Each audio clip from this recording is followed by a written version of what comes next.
Hello and welcome to the Valley. Today I am your host, Janet Michael. It is the Valley Business. Today I'm sitting at Capon Valley Bank in their Stevens City branch. Melba Thorne is here with me. She is the Virginia Team Lead and Business Development Officer for Capon Valley Bank. And Melba, you and I had not met, didn't know each other at all, perfect strangers before I walked into this building. And now I feel like we're Correct. great friends. We are. We've already started. And it speaks to Capon Valley Bank as a whole, because that's your goal with anyone who is banking here or wants to bank here. You want them to come in and not know anybody and feel like they're family when they walk out the door. Exactly. We want people to feel like that they become part of our family once they come in and sit down and talk with us.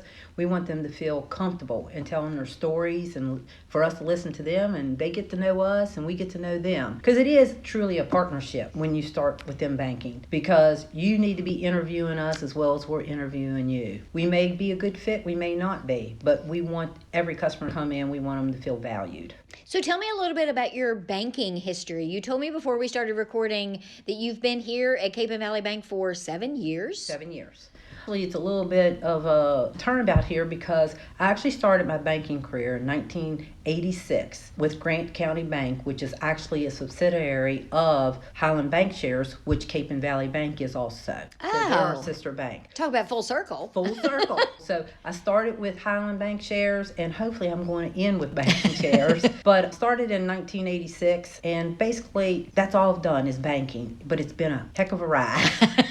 And it has changed so dramatically from 1986 to now. There are so many great things that have happened in banking, and then some that I think have taken that personal touch out of it that we were talking about earlier. Oh, yes. I've always enjoyed being able to sit across the table, get to know the customer, them to get to know us, and that we start to know them by their names, even get to know their families. Be able to get to know, hey, the grandkids or whatever, and just become friends and being able to have that type of relationship with them.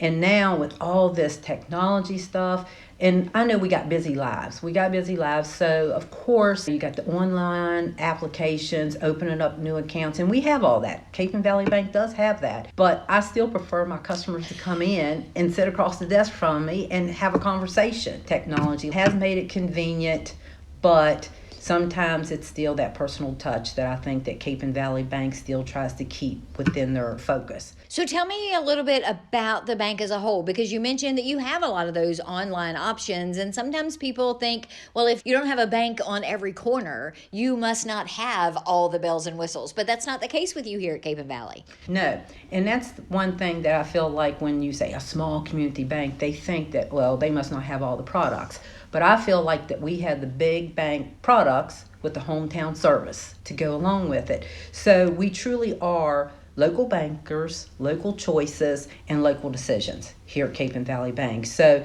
again, it's about being able to be convenient for our customers, but yet have all the products that our customers may need. Capon Valley Bank has been serving the communities since 1918. Wow. Yes, 1918. A lot of people don't think that, and I'm always, we're not a new bank, we're not a new bank. It's been around since 1918. The first branch was established in Wardensville, West Virginia. Ah, okay. Hardy County. And then they expanded with 2 other branches in Hardy County, which is in Baker, West Virginia, and Moorefield. And then they expanded down into Virginia. And we have the Gore branch and the Stevens City branch. But we're real excited about our new branch that is hopefully it's going to be opening sometimes in May of this year. It's exciting because we're going to be over on the north side of Winchester. And I say Ezra's Lane, you don't know where that is. But if I say Texas Roadhouse, you know where that is. Yes. So it's going to be straight across the street from Texas Roadhouse. And unfortunately, we did have a service station that kind of built right there in front of us. But we are right there on the corner with them. And so we're excited about that because there's no other banks. There isn't. This is a big step for Capon Valley Bank. We do know that this is one of the largest growth spurts in this area. But again, we're going to be focusing on just this community. A lot of people call themselves community bank, but then they have this great big wingspan, right, trying to reach down in northern Virginia and all. And we're just focused on Frederick County. Now, I don't want to forget about Shenandoah and Warren. We will take care of those customers too. But we are focused on the Frederick County community, and we want to know how we can help customers grow, especially the small businesses that are moving in, residential people wanting to build houses. It's growing so much. It is. And we do all the new construction lending. So we do commercial loans. We can help the small businesses. So just because I hate to say that small out there in front of it, because people sometimes, you can't do that. I'm sure Capon Valley Bank can handle that, but we pretty much can handle any lending that you need help with. And that goes back to what you were saying earlier, that Highland Shares. You've got some muscle behind you. It may not reflect that in the number of branches that you have, but that doesn't mean you can't still help somebody build that $1 million house or start that development or do something like that. Exactly. We're not considered one of your larger banks, but sometimes it's not good to be right there in the middle because these other banks want to come in and buy you up. And we don't want to be bought up. We want to stay independent and be able to still serve the community. It's not always about the numbers and how many people that you can get. We want to take care of our customers. We're not one of these banks that are a lot of sales and goals and pushing things on people and making people feel uncomfortable. They're going to get a phone call in the evening from their bank. We just want to really concentrate on our customers as they come through the door. Now, I say that, but I am a business development officer, so I do think that She will call you. I will come looking for you. And they have the opportunity to meet you when you're out and about, because the other perk to being a bank of your size that is ingrained in the community is that you too are ingrained in the community. You're involved in the local chamber. Right. I believe you're a past community leadership program graduate, I am. Current ambassador. So you're out and about and being involved and engaged as well. Correct. And I've really enjoyed working with the chamber down here. They really do have a good chamber, and I really do enjoy working with them and getting out in the community and getting to know the businesses. I'm a talker. I like going out. I like going out and meeting people. I enjoy doing that, getting to hear their stories. Sometimes when people come in to open an account or do a loan with me, I'm in there much longer than I probably need to be. But by the time they leave, they probably know what my dog's name is. And you just build that relationship that you feel like that you have that person that you can really sit down and talk to across the desk from. And that's my goal, is just making people feel comfortable and valued when they walk through the door. We get to know their names. I always think about Chick-fil-A. A lot of people say Chick-fil-A started with the names in the fast food industry, and they're like, you're just not another number. You're a person. And that's where we want to get to. I always tease my employees. I'm like, I want to be the Chick-fil-A of banking. I want us to be on top like Chick-fil-A is. They're a good company. But again, I think that it is about knowing your customers and getting to know their name. And when they walk through the door, you're able to greet them by their name and get to know who they are, that they're just not another number walking through the door. I think that's where Capon Valley Bank is really trying to focus with our service. And I think that's a smart choice to make, given when we were talking a second ago about technology,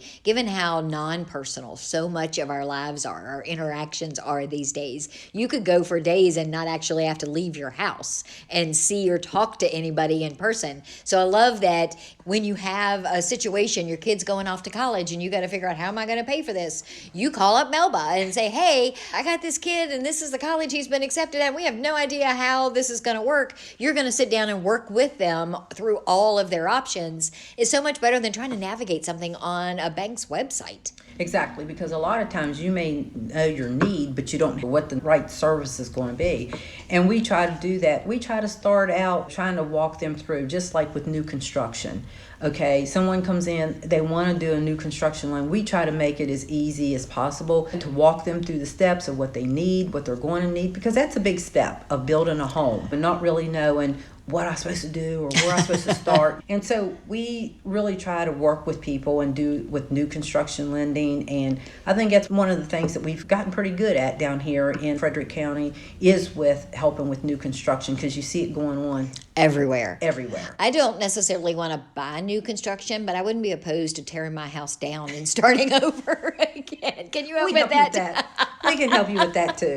We can help you with renovations. We even do investment properties. We have a lot of people now are doing these Airbnbs. We can help with that. We can help with that type of property too. People just want to buy land and hold on to it for a while. They want to build later. So we do land loans. We can help businesses, startup businesses. We work with the SBA, all the different types of loans that you really need. But we do try to make it easy, like when it comes to something that you're not for sure what you need. I can get you that home equity line of credit to help you get your kids through school. I did that already. But I am eyeing a new little orange Mini Cooper. So let's take a break and we'll talk about that during the break, and then we'll come back and keep talking about Capon Valley Bank. How about that? That sounds good to me. We are sitting today at Capon Valley Bank. We're talking with Melba Thorne. She is the Virginia Team Lead and Business Development Officer for Capon Valley Bank. We're going to come back and learn more about them in just a couple of minutes. United Way of the Northern Shenandoah Valley is inviting nonprofits to help map the region's nonprofit safety net. If your organization serves Winchester City, Frederick, Clark, Warren, Shenandoah, or Page counties, we encourage you to take our regional nonprofit survey. The information collected will help identify gaps, support collaboration, and inform community leaders and funders. The survey takes about 30 minutes and is available at unitedwaynsv.org.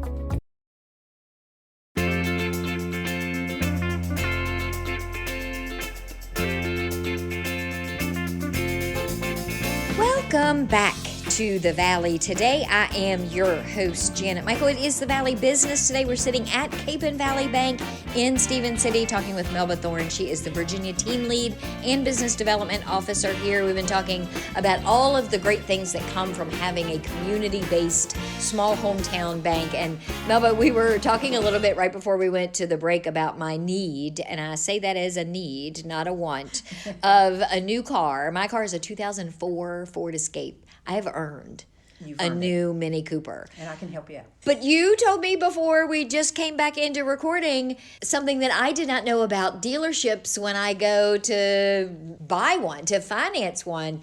Give me some financial tips. I had no idea you were a wealth of information. The one thing that I say, whenever you're going out to car shop, do not let every car dealership that you go to see if you can get qualified. Don't let them pull your credit. When you do find that dealership that you're going to, you tell them, listen, you pull no more than 2 times from your top banks that you think you can get me the best interest rate with. Don't let them pull it from 6, 7 different banks, because if so, it is going to dramatically drop your credit score. I had no idea. My son just recently bought a new car. He traded in his old one, and I didn't think anything of it, but he still has his address as our address, even though he's in his 30s and lives in Pennsylvania. It's a whole nother show, trust me. I did not put those two things together. Yes. If he was to have his credit pulled down to look at his credit score, it's going to show that it has decreased. Wow. Because of those inquiries. So if you've had more than like 6 inquiries in the last 12 months, it really hurts your credit. Then you're going to have to start building that back up. Now, again, if you were to come into Capon Valley Bank. So that was going to be my next question. He should have started here and said, I'm going to go get a new car, and this is what I'm looking at, and this is what I think it's going to cost. You could have done some things on the front end that they wouldn't have had to pull his credit at all, right? Correct, because he could at least say, hey, I've already got my credit. I know what my credit score is, so don't be pulling my credit. With saying that, you want to take care of your credit. Another thing that can hurt your credit score too is getting too many credit cards. Mm-hmm. So if you go out there and you get too many credit cards and you max those credit cards up, even if you're paying them on time, it will still hurt your credit because it's still that outstanding debt that you have out there. And that starts early. That's like at 18, when you are getting your very first credit of any kind. Treat it with care and respect, because it could come back to bite you in your 50s if you don't. Oh, yes. And most of us are not born with a silver spoon. Right. So we've got to base being able to get financing for a car, for a home, for these different things. But it is very important that you take care of that credit. Don't get yourself caught up in credit card debt. And like you said, a lot of people don't even know about the inquiries, but inquiries will hurt.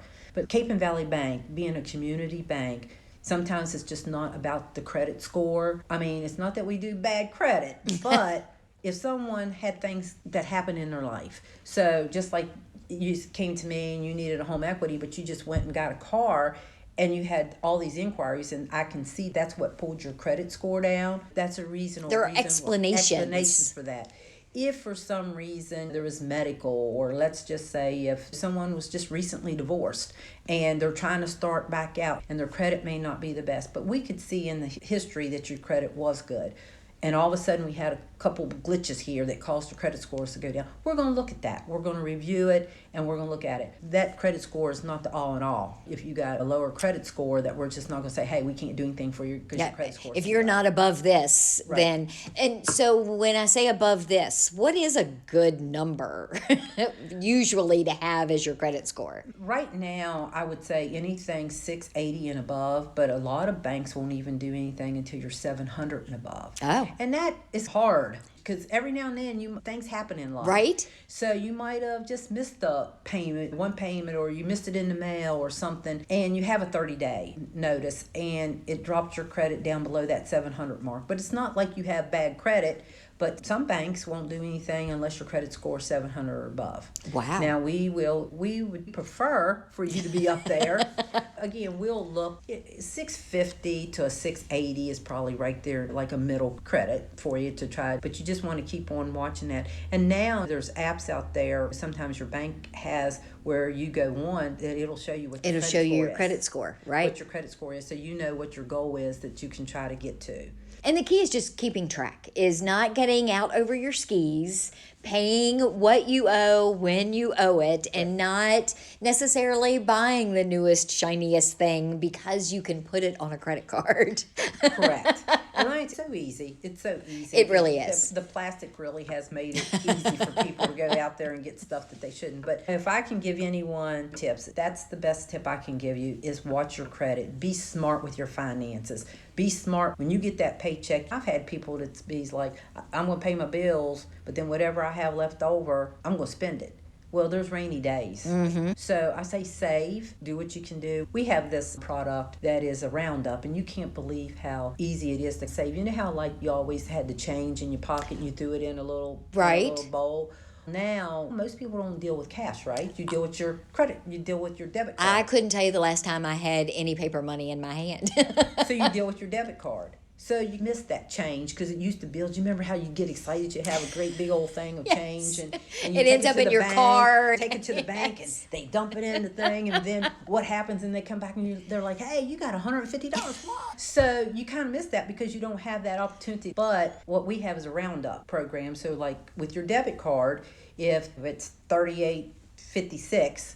What it'll do is it'll round it up to 39 and put that difference into your savings account. Get out. Yeah. I So- could be a millionaire by now. Are you kidding me? So it automatically goes into that savings account. I just had one of my customers say, I just started this roundup and I've already got $80 in my savings account. That little bit of change you don't miss, and it makes it easier for your checkbook because it stays with It's all round numbers. It's all round You don't numbers. have to do math hardly. So I think that's a nice little program that we have. And we also have reward checking accounts where you can earn points, and then you can go online and purchase things. You can purchase gift cards. It's called UChoose Rewards. I've heard of those. Yeah. UChoose Rewards, we give you points for certain things. Then also you earn points by using your debit card. Then when you have so much points out there, you get to go look to see what you can purchase. That's a pretty nice little program that we have. But again, most people are not using cash. They're using Right. their debit card. So these are nice little ways that you can save and have little rewards. I think that we got the products that the bigger banks have. We got rewards checking. We got ways for you to save. And You you're know? involved in the community as well. Like you're partnering with nonprofits, you're sponsoring events, you're doing those kinds of things to give back to the community as well. Correct. One of our big things is our Cram the Cruiser. We do that in December. We had one of our employees to think about doing this, and so we then contacted our police department, our local police departments, and we're like, hey, we want to do this for Toys for Tots, just do a toy drive. Would you all be willing to come and participate? It really then helps getting the local law enforcement involved. Oh, you know? and Chief Cop is all in for anything, anytime. So they brought 3 or 4 cruisers down here, and the fire truck comes down. TJ brings the fire truck down, and their Santa comes down and participates with us. And most of the time we have the Grinch coming by, and we have cookies and hot chocolate, and then people come through. It's like a little drive-through. They just drive through and drop off their toys. We normally at least get 300 toys just here at this branch. Wow. But each one of our branches does the same thing. That is so cool. So, yeah, we do that, and we help the schools. If they have an event that they need help, we volunteer with the schools. We try to stay out there. We try to help with the local fairs and the festivals here before too long. Heritage Weekend's going to be coming up. It is going to be here before we know it. And so we try to participate and be a part of the community and show our support also to the communities that we're in. I think it's fantastic. And it's the one thing that I think in a lot of cases sets you apart from these massive big banks, because you don't ever see that. You may see them write a check, but it's not because they're concerned about what the community's doing. It's because they feel like they need to get their name out there. But you guys put your skin in the game. You show up, bodies, and the whole 9 yards. Correct. And so if I could, I would just like to sum up what I think community banking is. Not that I'm the all in all to the subject, but I feel that a true community bank focuses on the residents and the businesses in the community, where they're located. Capon does consider Warren County and Shenandoah County as part of our focus. Relationship building, sitting across the desk and having a conversation and really taking the time to listen to the needs of our clients. We have online and things like that. But I feel like it's more important to get to know about the customer's business and how Capon Valley Bank may be able to help their business be successful. And developing a partnership is what I think is important in community banking. Loan requests are made local, so you don't have to wait 3 or 4 weeks. Or for some unknown person who has no idea your history or your story to make a random decision. Exactly. Sometimes it's not about the credit scores and not you fitting into a box, because our clients are individuals with individual stories and individual needs, and we handle each client individually. And that's what's a true community bank to me, and I think Capon Valley Bank is a true community bank. So before we go, you just said something I want to make sure we touch on for a second, because you are the business development officer. If there's a small business out there that needs a line of credit, they want to expand their inventory, somebody wants to start a small business, whether it's in their home or they've got this cute little spot picked out here on Main Street in Stephen City or in downtown Winchester, can they just call you up and say, hey, I heard you on the radio and I want to talk to you about my business? Is it that easy? Yes, they can call us up, and you don't go into a call center. You call your local branch and your local banker. You get to call and talk to the person, to me, to the commercial loan officer. We do have a commercial loan officer. His name's Fred Brooks, that kind of handles what you were talking about, our commercial lines of credit, our commercial or investment properties and things like that. He is located out of our Wardensville, but he's always down here. It's not that far. No. People think Wardensville is a lot further away than it was. I did until my husband took me there. I'm like, oh my gosh, it's 20 minutes from my house. Yeah, it's not far at all. And I'm getting into helping him a little bit with some of the commercial stuff. He comes down here and meets commercial clients all the time. So yes, so we can do agricultural loans, we can do startup for businesses. And I think that if we focus on our businesses and things, that helps the economy here. The local economy needs that, because if we can get a small business up and running and help them be successful, they hire people here in the community, and it just helps everyone here in the community of Frederick County. We just want to be a part of that. And we've always said we don't want the whole pie. We just want a little slice. We're not competitors to a point. We're here to help the community. So if I'm unable to help someone, I might know another banker that can. It's about helping each other. Right. It's helping, being a part, and just making sure that our client gets the best that they can. And I think that customers appreciate that. If they come in and there's not something that I can do, but I know that another bank, another local bank has that program, then I might say, I have a contact at that place. And that's another thing about just getting out to know different bankers. Right? Because in that way we can have that contact to help each other. They can send me people, I send them people. I've had other bankers to send people to me. But I think that's what community bank's about, is helping each other and just basically main focusing on our customers and our clients to make sure that they get the needs that they need. As we wrap up, we talked a second ago about all of the online options. So I assume that means you have a website. Can people go and learn more just about Capon Valley Bank in general on your website? What is it? Yes, you can go to caponvalleybank.com, and it's got different tabs that you can learn about all of our products, about who we are, If you want to know more about who Capon Valley Bank is, that's on there. And also there's an educational learning center on there, so it not only tells you about our products, but you can watch little videos of our products and what we have to offer. Nice. So that's one of the things that's nice on there. And also it's got all of our contact information that if you need to contact us. I've had so many people say, man, I really get to just call and talk to you. I walked right in the door and they brought me to you. No, but thank you for taking the time to give me an education on all this. This has been a great conversation. Thank you very much. Thank you for coming and visiting Capon Valley Bank, and I hope you come back. I will be back tomorrow with a brand new episode of The Valley Today, just a few minutes after noon, so meet me here then.